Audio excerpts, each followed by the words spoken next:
पुणे के बाद राजधानी जयपुर में गुइलेन बेरी सिंड्रोम की दस्तक ने पूरे प्रशासन की चिंता को बढ़ा दिया है। नर्वस सिस्टम पर अटैक करने वाली इस बीमारी के 3 मरीज निम्स मेडिकल यूनिवर्सिटी में चिन्हित किए गए हैं, जिनके सैंपल की एसएमएस मेडिकल कॉलेज की लैब में की गई जांच में कैंपिलोबैक्टर की पुष्टि हुई है। ये रिपोर्ट देखिए।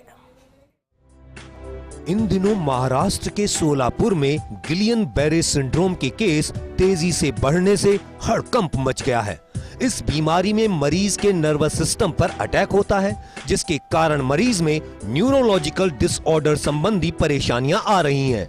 इस बीच जयपुर के निम्स मेडिकल यूनिवर्सिटी में इस तरह के 3-4 केस चिन्हित किए गए हैं।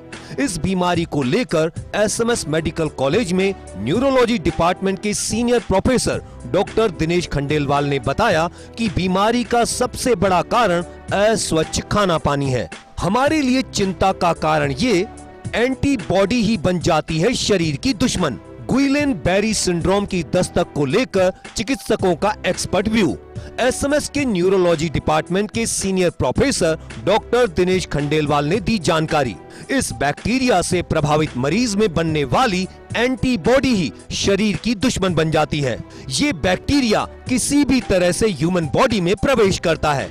इन बैक्टीरिया के मॉलिक्यूल्स ऐसे होते हैं, वो इंसान के शरीर के नर्व से बिल्कुल मिलते जुलते होते हैं। जब हमारी बॉडी इन मॉलिक्यूल्स से लड़ने के लिए एंटीबॉडी बनाती है, यही एंटीबॉडी बैक्टीरिया के साथ साथ ह्यूमन नर्व पर भी अटैक करने लगती है।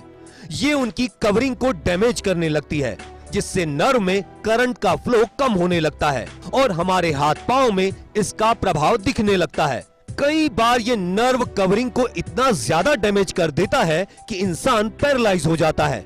कई बार मरीज इतना ज्यादा पैरालाइज हो जाता है कि उसे सांस लेने में भी तकलीफ होने लगती है। ऐसी स्थिति में मरीज को वेंटिलेटर सपोर्ट पर लंबे समय तक भी रखना पड़ जाता है।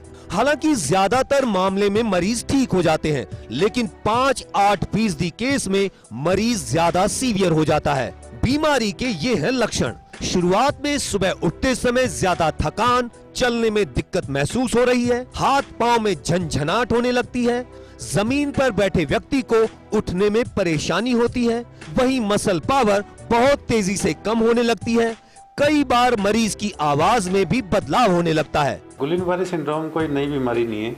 आमतौर पे हम इनके केसेस देखते रहते हैं। सीजन वाइज कभी ज़्यादा हो जाते हैं, कभी कम हो जाते हैं। इसमें क्या होता है कि जैसे कोई बैक्टीरिया, वायरस या कोई भी इन्फेक्टिव एजेंट हमारी बॉडी में प्रवेश करता है, तो उसके जो मॉलिक्यूल्स है हमारी नर्व से मिलते जुलते हैं, तो बॉडी उस जो एजेंट है उसको निकालने के लिए एंटीबॉडीज बनाती है।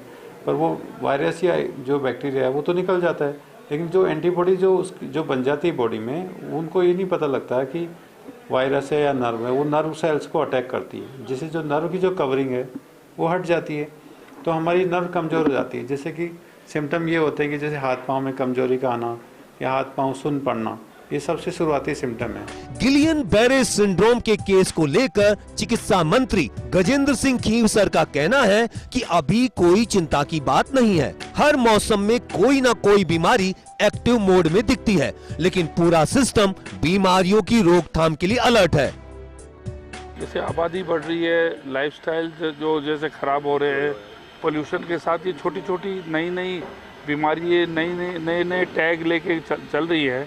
पर जो भी मेडिकल साइंस इतना स्ट्रांग हो गया है कि जब भी ये छोटी मोटी चीज़ें सरफेस होती है, उसको वो ट्रीट करके और या उसको दबोच लेती है। तो ऐसी कोई घबराहट की बात नहीं। आप देखिए 3-4 वायरसेस आपने हमारे कार्यकाल में ही रेज की है, उसका हुआ क्या? कोई ना तो डेथ हुई, ना वो आगे फैला, तो there is nothing to worry about it. Pune के बाद अब जयपुर में जीबीएस यानी कि गुइलेन बेरी सिंड्रोम की दस्तक ने पूरे सिस्टम को अलर्ट मोड पर कर दिया है। राजधानी के निजी अस्पताल में भर्ती 3 मरीज इस बीमारी के चिन्हित किए गए, जिनकी एसएमएस मेडिकल कॉलेज में की गई जांच में बीमारी की पुष्टि हुई है। हालांकि इस पूरे मामले में चिकित्सा मंत्री गजेंद्र सिंह खींवसर ने कहा है कि ये कोई नई बीमारी नहीं है, लेकिन फिर भी लोगों को सावधानी बरतने की जरूरत है। कैमरा पर्सन संजय के साथ विकास शर्मा, फर्स्ट न्यूज़ जयपुर।